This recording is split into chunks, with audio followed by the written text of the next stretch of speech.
Salut Fox, on se retrouve pour une toute nouvelle vidéo Lego Magazine. Aujourd'hui, magazine Lego Ninjago Legacy Comics du mois de juillet 2026. Et on commence directement avec les minifigures. Ici, vous avez la chaîne de Kai Tournoi sans foulard et sans épaulettes. Une chaîne exclusive au magazine, néanmoins uniquement dans sa composition. Car effectivement, tous les éléments ont déjà été vus par le passé. On commence tout d'abord avec les cheveux et le bandeau, apparu pour la première fois en janvier 2021 dans l'Epic Battle Set Kai, qui est sorti à l'occasion du 10e anniversaire. On enchaîne ensuite avec la tête du film, donc depuis 2017, et torse et jambes, des nouveautés de juin 2024. Évidemment, une seconde expression faciale, ainsi qu'un arrière de torse détaillé avec le logo des Dragon Source. Un imprimé de torse qui est vraiment magnifique et qui est globalement commun à chacune des tenues des ninjas. En termes d'accessoires, un simple katana doré. Ici, vous avez le guerrier au masque de loup possédé, une chaîne qui n'est pas exclusive à ce magazine, effectivement. On la retrouve également dans le Polybag avec Call de juin 2024, et toujours en juin 2024, on retrouve également dans le véhicule combo des ninjas.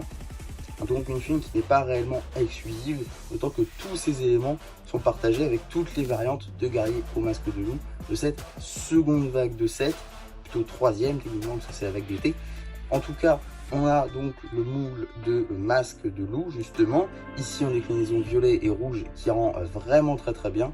On a également un torse entièrement en dark pearl grey à l'exception des mains, avec des détails violets, rouges et argentés qui rendent très bien. Et on a également de magnifiques jambes, magnifiquement topographiées. Évidemment, un arrière de torse détaillé. Heureusement, en dessous, une tête en Nurse Blue, une tête qui ne correspond pas du tout au nouveau masque, c'est-à-dire violet et rouge. C'est un petit peu dommage, ce sont les mêmes imprimés que sur la première vague. On aurait juste changé la tête en dessous, ça aurait été parfait. C'est le détail, le point noir, on va dire, de cette figurine. D'accessoires de griffes. Non, la carte. Juste ici, vous avez la carte en édition limitée numéro LE15, Lloyd légendaire édition limitée. Elle appartient à la série 8 de cartes à jouer et à collectionner, Lego Ninjago Dragon Rising. Voilà, donc on a fait le tour des surprises. On va pouvoir très rapidement regarder la boîte en métal juste ici. Donc une boîte au contour rouge avec une illustration de Kai et du guerrier au masque de loup. On a ici donc le visage de Kai, le visage du guerrier au masque de loup. On a ensuite les deux logos qui s'affrontent et à l'arrière Legacy Box. Et ensuite les mentions légales, l'échelle ainsi que le petit numéro d'item qui vous permettra de le rajouter à votre collection avec 7 ou tout simplement d'obtenir les instructions sur le site de Blue Ocean. En ce qui concerne le magazine en lui-même, on sera sur un format classique à 8,99 € dans lequel on va pouvoir découvrir tout d'abord une petite publicité pour le dernier magazine Lego Ninjago Dragon Rising en date. On aura ensuite un petit sommaire.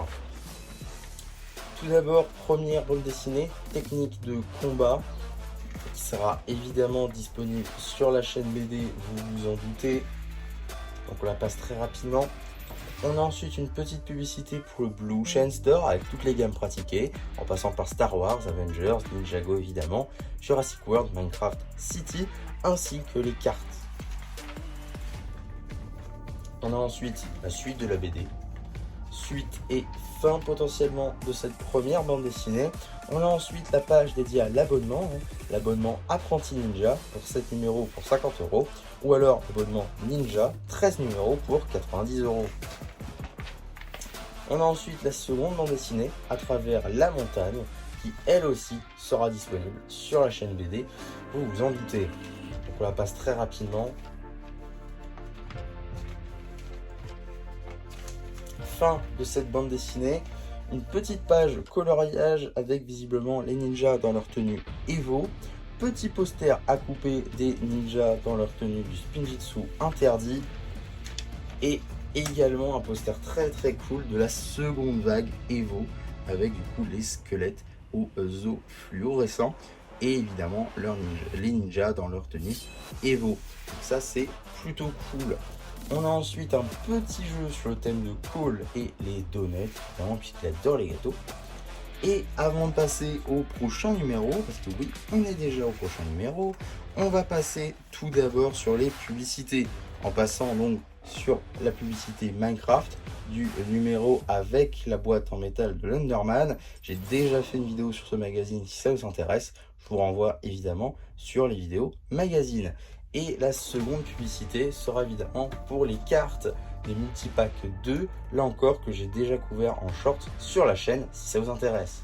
Et donc qu'est-ce qu'on a dans le prochain numéro du magazine Lego Ninjago Legacy Comics? Nous aurons donc le 4 septembre Jay contre Cinder, plutôt cool du coup à retrouver.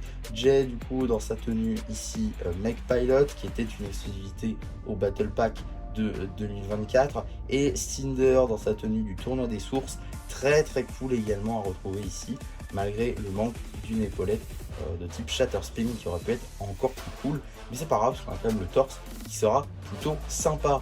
Donc voilà pour le prochain magazine. On sera encore sur des bandes dessinées de type saison 13 pour ceux qui seraient intéressés à ce niveau là. Et voilà globalement ce que je pouvais dire sur le magazine, sur ce magazine Ninjago Legacy Comics. J'espère en tout cas que ça vous aura plu. Surtout n'hésitez pas à me le dire en commentaire, n'hésitez pas non plus à liker la vidéo, à vous abonner, à partager. Et moi c'était MC qui vous dit bye bye.